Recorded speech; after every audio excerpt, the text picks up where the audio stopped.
Mes amis taureaux, bonjour et bienvenue sur la chaîne Tarot à merveille.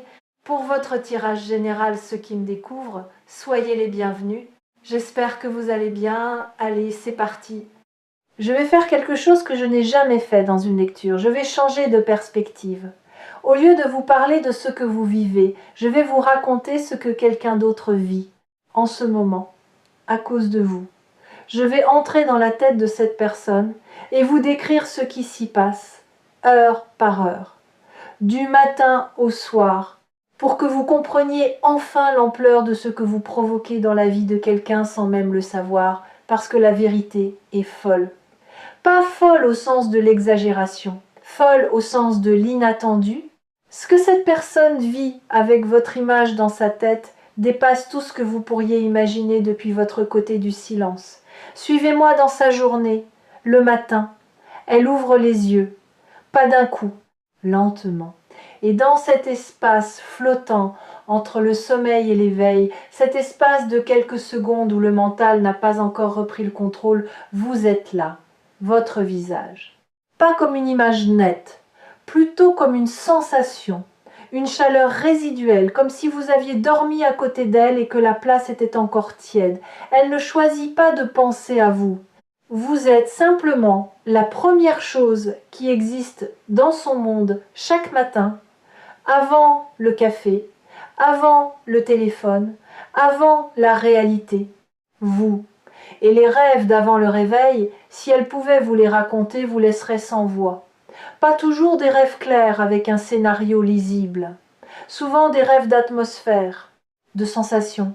Des rêves où elle se trouve dans un lieu inconnu, mais où elle se sent chez elle, et dans lesquels votre présence est la seule constante.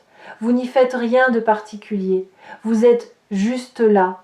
Et ce juste-là suffit à créer dans le rêve une qualité de paix qu'elle ne trouve nulle part dans sa vie éveillée. Ces rêves la hantent, pas comme des cauchemars, comme des promesses, des avant-goûts d'une réalité qui n'existe pas encore, mais que son inconscient construit nuit après nuit avec une obstination remarquable. Elle se lève, elle fait les gestes mécaniques du matin, la douche, le miroir, le petit déjeuner. Et pendant chacun de ces gestes, vous êtes en arrière-plan. Pas de manière envahissante, de manière constante, comme une musique de fond dont on n'a pas conscience mais qui colore l'atmosphère entière. Elle se brosse les dents et se demande ce que vous faites en ce moment. Elle verse son café et se rappelle comment vous tenez votre tasse. Elle regarde par la fenêtre et imagine ce que vous voyez depuis la vôtre. Ce n'est pas de l'obsession au sens clinique, c'est de la saturation. Vous avez saturé son espace intérieur, comme un parfum qui imprègne un vêtement longtemps après que la personne qui le portait a quitté la pièce. Elle ne peut pas aérer. Elle a essayé. Elle a ouvert les fenêtres de sa vie. Elle a rempli ses journées. Elle a vu d'autres gens. Elle a forcé son esprit à s'occuper d'autre chose. Et à chaque fois, quand l'agitation retombe, quand le bruit se dissipe, vous êtes encore là, intact, indélogeable. Comme si vous aviez posé vos valises dans un recoin de sa conscience et refusé poliment de partir la matinée.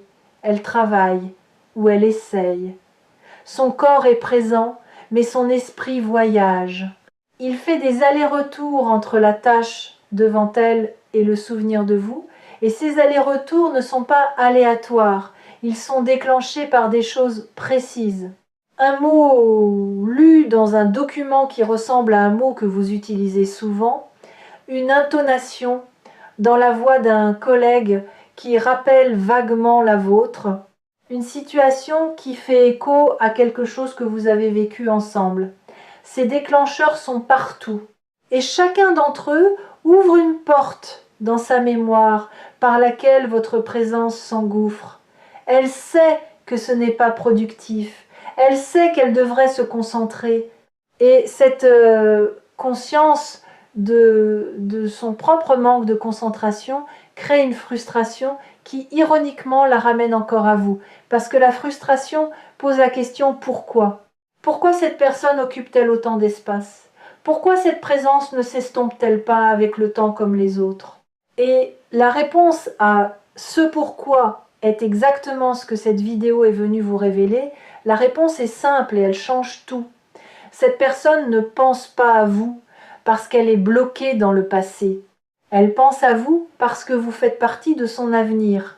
Son inconscient le sait, sa raison refuse encore de l'admettre. Mais son instinct, son corps, ses rêves, ses pensées involontaires, tout en elles pointent dans la même direction, vers vous. Et quand l'ensemble d'un être humain pointe dans une direction que la raison seule refuse, c'est toujours la raison qui finit par céder. Pas d'un coup, par épuisement. L'épuisement de résister à ce qui est évident pour tout sauf pour le mental. Cette personne est en train de s'épuiser de vous résister et l'épuisement est le dernier stade avant la reddition. La reddition ne signifie pas la défaite. Elle signifie l'acceptation de ce qui est, de ce qui a toujours été, de ce que chaque fibre de son être lui crie depuis le début et qu'elle a recouvert de raisonnement, de justification et de silence stratégique. Avant de vous donner la suite, continuons la journée. Le milieu de journée. Il y a un moment, aux alentours du déjeuner, où quelque chose de particulier se produit. Elle prend son téléphone. Elle ouvre la conversation avec vous. Pas pour écrire, pour relire. Elle relit vos anciens messages. Pas tous, les mêmes, toujours les mêmes. Ces quelques phrases que vous avez écrites un jour, probablement sans y attacher d'importance, et qui sont devenues pour elle des textes sacrés. Des phrases qu'elle analyse, retourne, interprète comme un archéologue qui tourne et retourne un artefact en cherchant des inscriptions cachées. Elle cherche dans vos mots ce que vous ne disiez pas. Elle traque entre les lignes les sentiments que vous ne formuliez pas. Et parfois elle croit trouver un indice, une nuance. Un mot choisi plutôt qu'un autre qui pourrait signifier que vous ressentiez la même chose qu'elle. Et cette possibilité, aussi ténue soit-elle, suffit à alimenter sa pensée pour le reste de l'après-midi. Puis elle referme la conversation, sans avoir écrit, comme d'habitude. Parce que l'écart entre ce qu'elle voudrait vous dire et ce qu'elle ose vous dire est un océan. Et elle ne sait pas nager dans ces eaux-là. Pas encore. Vous devez comprendre quelque chose ici. Cette personne ne manque pas de courage en général. Dans d'autres domaines de sa vie, elle est forte, décisive, capable de prendre des risques. Mais face à vous, face à ce que vous représentez, face à l'intensité de ce qu'elle ressent, tout son courage se liquéfie. Parce que l'enjeu est trop élevé. Parce que vous n'êtes pas un risque calculable, vous êtes le risque qui ne se calcule pas, celui où la perte potentielle est si grande qu'aucune stratégie ne peut la contenir. Et face à ce type de risque, même les plus courageux hésitent l'après-midi. Quelque chose se passe dans l'après-midi qui la prend au dépourvu, une pensée nouvelle, pas le souvenir habituel de vous, quelque chose de différent. Une projection, elle vous imagine dans le futur, pas un futur lointain et abstrait, un futur proche et concret.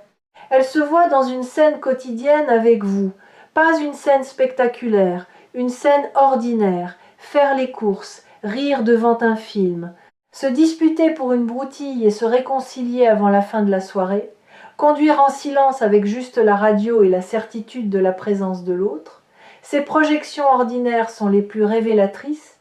Quand on imagine quelqu'un dans le spectaculaire, dans le voyage de rêve ou le dîner romantique, c'est le fantasme qui parle. Mais quand on imagine quelqu'un dans le banal, dans le quotidien sans éclat, dans la répétition des jours sans rien de spécial, c'est le cœur profond qui s'exprime. Le cœur qui ne veut pas une aventure, qui veut un foyer. Et cette personne vous voit dans son foyer, pas comme un invité, comme un résident, comme quelqu'un qui a sa tasse dans le placard, sa place sur le canapé, son empreinte dans la routine. Cette projection l'effraie autant qu'elle la réchauffe. Parce qu'imaginer quelqu'un dans son quotidien, c'est admettre une dépendance. Et admettre une dépendance quand on ne sait pas si l'autre ressent la même chose, c'est se mettre en danger. Un danger que le mental refuse catégoriquement. Mais le cœur n'obéit pas au mental. Il n'a jamais obéi au mental. Et les projections continuent. de plus en plus précises, de plus en plus fréquentes. Elles ne sont plus occasionnelles, elles deviennent le paysage par défaut de ces moments de repos.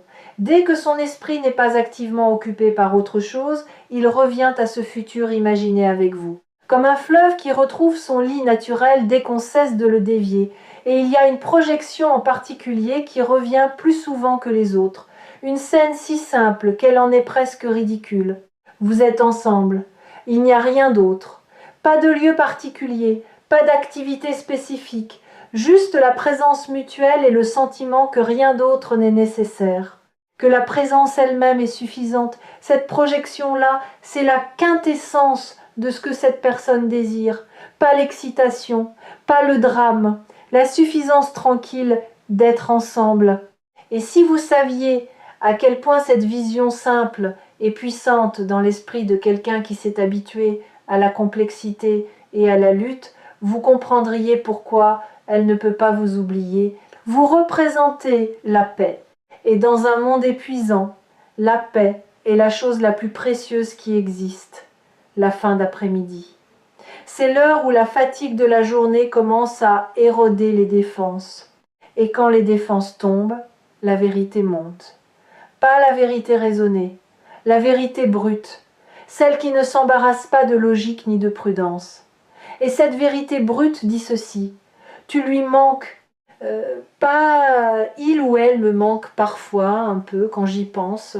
Tu lui manques comme l'oxygène manque en altitude, comme le sol manque à celui qui tombe, de manière physique, palpable, indiscutable.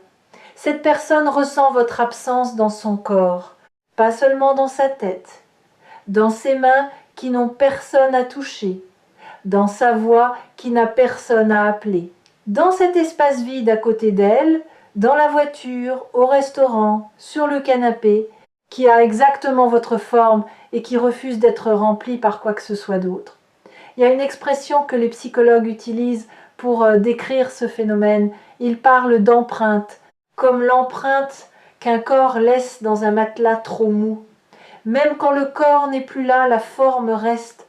Et chaque fois que quelqu'un d'autre essaye d'occuper cet espace, l'inadéquation est immédiate. Trop grand, trop petit, trop anguleux, trop doux, rien ne correspond. Parce que l'empreinte a été moulée par vous, par votre manière unique d'occuper l'espace, par votre chaleur spécifique, par la géographie exacte de votre présence. Et cette empreinte, avec le temps, ne s'aplanit pas, elle se creuse, parce que chaque jour d'absence ajoute du poids au souvenir. Chaque jour s'en vous rend le contour plus net, plus défini, plus impossible à ignorer. C'est le paradoxe cruel de l'absence. Ceux qui partent ne deviennent pas plus flous avec le temps. Ils deviennent plus nets, plus précis, plus irremplaçables. Et cette personne le découvre chaque jour un peu plus. Si vous ressentez une vibration en ce moment, si quelque chose tremble légèrement dans votre poitrine en entendant ces mots, c'est parce que ce qui est décrit ici vous concerne directement. Les messages de tarot à merveille ne trouvent jamais les mauvaises oreilles. Si votre cœur bat un peu plus vite, c'est qu'il reconnaît la vérité de ce qui est dit. Écoutez-le. Il sait des choses que votre tête refuse d'admettre le soir. Le soir est le moment le plus difficile pour cette personne, parce que le soir, les distractions s'éteignent, le travail s'arrête, les obligations se taisent. Et dans le silence qui suit, votre présence devient assourdissante. Elle met de la musique, elle tombe sur une chanson qui lui rappelle un moment avec vous. Elle change de chanson. La suivante aussi lui parle de vous, mais différemment. Elle éteint la musique, le silence revient, et dans le silence, votre voix, pas votre voix réelle, votre voix dans sa mémoire, les choses que vous avez dites, le ton que vous aviez, cette manière particulière de prononcer certains mots, cette intonation qui n'appartient qu'à vous. Et cette voix fantôme, au lieu de s'atténuer avec le temps, se précise, se clarifie, comme si l'absence polissait le souvenir au lieu de l'éroder. Elle prend son téléphone, encore. Cette fois, elle écrit quelque chose. quelques mots, puis elle les regarde, les relit, les modifie, les efface à moitié, les réécrit autrement, et finalement, elle ne les envoie pas. Pas ce soir, pas encore, mais les mots existent maintenant, ils ont été formulés, ils sont sortis de l'abstraction pour prendre une forme concrète, même éphémère. Et un mot formulé est un mot qui se rapproche de la parole. Chaque soir où elle écrit sans envoyer, la distance entre le texte et le bouton envoyé rétrécit. Elle enregistre parfois ce qu'elle écrit dans ses notes. Un journal involontaire, un recueil de lettres jamais envoyées dont vous êtes le destinataire unique. Si vous pouviez lire ce journal, si vous aviez accès à ces fragments, vous ne reconnaîtriez pas la personne qui les a écrits. Vous la trouveriez plus tendre que vous ne l'imaginiez, plus vulnérable, plus sincère. Les mots qu'elle choisit dans ses messages fantômes ne ressemblent pas à sa manière habituelle de parler. Ils viennent d'un endroit plus profond, un endroit qu'elle ne montre à personne, un endroit que vous êtes le seul à avoir effleuré et qui depuis ne s'est plus refermé. Il y a un mot qu'elle utilise dans ses messages fantômes, un mot qui revient à chaque tentative. Ce mot change parfois de position dans la phrase, parfois de contexte, mais il est toujours là. Et ce mot, si simple soit-il, porte tout le poids de ce qu'elle ressent. Je ne peux pas vous dire quel mot c'est parce que chaque personne a le sien, mais vous le reconnaîtrez quand elle finira par vous parler. Vous l'entendrez dans sa bouche et quelque chose en vous saura que ce mot a été écrit 100 fois avant d'être prononcé, une seule, qu'il a été tourné dans tous les sens, testé dans toutes les phrases, et que la version qui sortira enfin de ses lèvres sera la plus pure, la plus distillée, la plus essentielle de toutes les versions, parce qu'elle aura été filtrée par des semaines de silence.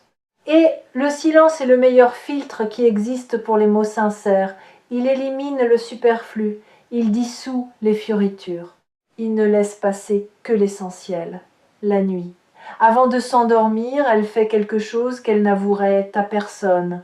Elle parle, pas à quelqu'un, à vous, dans sa tête. Parfois à voix haute, quand elle est sûre d'être seule, elle vous raconte sa journée, comme si vous étiez là, comme si vous écoutiez. Elle vous dit les choses drôles qui se sont passées, les choses frustrantes, les petits détails insignifiants qu'elle ne partagera avec personne d'autre parce qu'ils n'intéressent personne d'autre, mais qui, dans sa tête, vous intéressent vous, parce que dans sa tête, vous êtes la personne qui s'intéresse aux détails insignifiants de sa vie, qui trouve de la valeur dans le banal, qui écoute sans juger, qui rit au bon moment, qui pose les bonnes questions. Cette conversation nocturne peut être la chose la plus révélatrice de tout ce que je vous ai décrit. Parce qu'elle montre que cette personne ne pense pas seulement à vous, elle vit avec vous. Dans un monde parallèle, intérieur, invisible, elle a déjà construit une relation avec vous.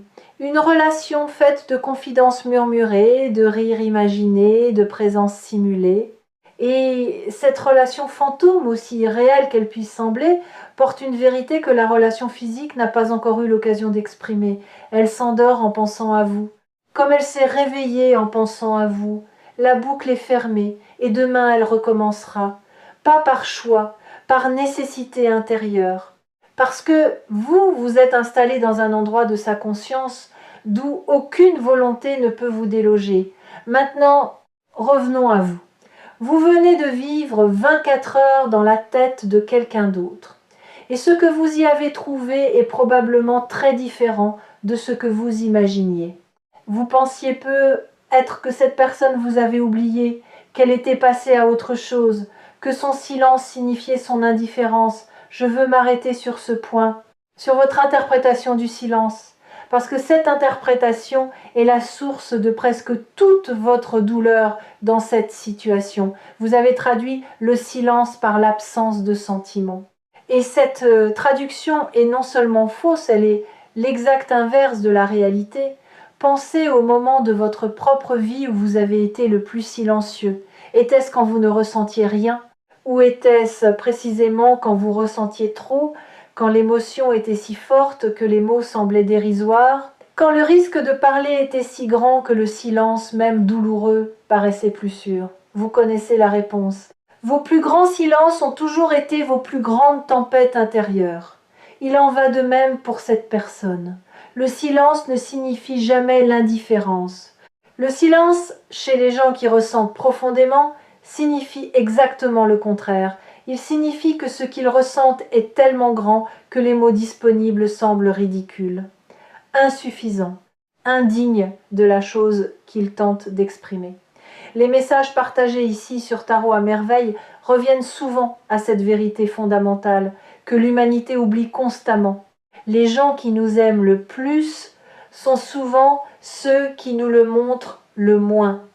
Non pas par cruauté, par terreur de la vulnérabilité. Par cette peur ancestrale que révéler l'ampleur de ce qu'on ressent revient à tendre une arme à l'autre et à espérer qu'il ne s'en servira pas. Alors que faites-vous de tout cela? Que faites-vous maintenant que vous savez ce qui se passe dans la tête de cette personne du matin au soir? La réponse n'est pas de courir vers elle, ni de l'appeler immédiatement, ni de partager cette vidéo en espérant qu'elle la regarde et comprenne l'allusion. La réponse est plus subtile et plus puissante. La réponse est de changer votre posture intérieure. De passer de « cette personne ne pense probablement pas à moi » à « cette personne pense à moi de manière constante et profonde ». Ce changement de croyance, aussi simple qu'il paraisse, modifie votre énergie. Et l'énergie que vous émettez affecte directement le courage de l'autre. Quand vous croyez que quelqu'un vous a oublié, vous émettez une fréquence de retrait, de protection, de fermeture. Et cette fréquence, l'autre l'aperçoit inconsciemment comme un mur. Un signal qui dit « n'approche pas ». Mais quand vous croyez que quelqu'un pense à vous, que votre présence compte, que vous n'êtes pas oublié, vous émettez une fréquence d'ouverture, de disponibilité. Et cette fréquence agit comme une permission silencieuse. Elle dit à l'autre « tu peux venir ». Il y a de la place pour toi ici.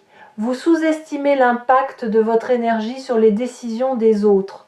Vous croyez que les gens agissent uniquement en fonction de leur propre volonté, de leur propre calcul, mais c'est faux. Les gens sentent. Avant de penser, ils sentent.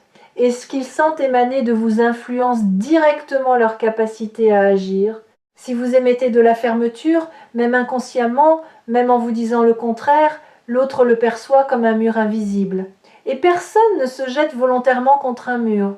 Mais si vous changez, si vous déposez la méfiance, ne serait-ce qu'un instant, si vous laissez votre cœur croire, juste une seconde, que quelqu'un se soucie de vous avec cette intensité, alors le mur devient une porte. Et une porte, ça s'ouvre. Des deux côtés, ce changement de fréquence, vous pouvez le poser maintenant, dans cette seconde, simplement en acceptant la vérité de ce que cette vidéo décrit, en cessant de douter, en autorisant la possibilité que quelqu'un, en ce moment même, pendant que vous écoutez ces mots, est en train de penser à vous avec une intensité qui le tient éveillé. L'appel va venir, le message va arriver, le silence va se briser, pas parce que vous avez forcé quoi que ce soit, parce que votre ouverture a donné à l'autre la permission de traverser l'océan qui le séparait de ses propres mots. Et quand cela arrivera, souvenez-vous de cette journée que nous avons traversée ensemble, du matin au soir, de la pensée au réveil à la conversation murmurée dans le noir, et comprenez que chaque seconde de cette journée était un acte d'amour, silencieux, maladroit, terrifié, mais absolument, indiscutablement, irrévocablement sincère. Gardez Tarot à merveille près de votre cœur pour les moments où le doute reviendra, pour les soirs où le silence de l'autre vous semblera insurmontable. Et rappelez-vous ceci, le silence n'est pas vide, il est plein de tout ce que l'autre n'ose pas encore vous dire. Et chaque jour qui passe rapproche ces mots de votre oreille. La vérité est folle, oui, folle de tendresse retenue, folle de courage qui s'accumule, folle de cette certitude silencieuse qu'un jour, bientôt, les mots trouveront enfin le chemin de la voix. Et ce jour approche, plus vite que vous ne le croyez, plus vite que cette personne elle-même ne le croit, parce que le barrage a atteint sa limite, les mots se sont accumulés, le courage a mûri dans le silence. Et la prochaine fois qu'elle prendra son téléphone, la prochaine fois que ses doigts hésiteront au-dessus de l'écran, quelque chose sera différent. Le bouton envoyer ne semblera plus aussi loin. L'océan entre le texte et la parole ne semblera plus aussi profond. Et elle appuiera, et tout commencera, pas recommencera, commencera. Parce que ce qui vient n'est pas une répétition de l'ancien, c'est une création entièrement nouvelle, nourrie par tout ce que le silence a enseigné à chacun de vous.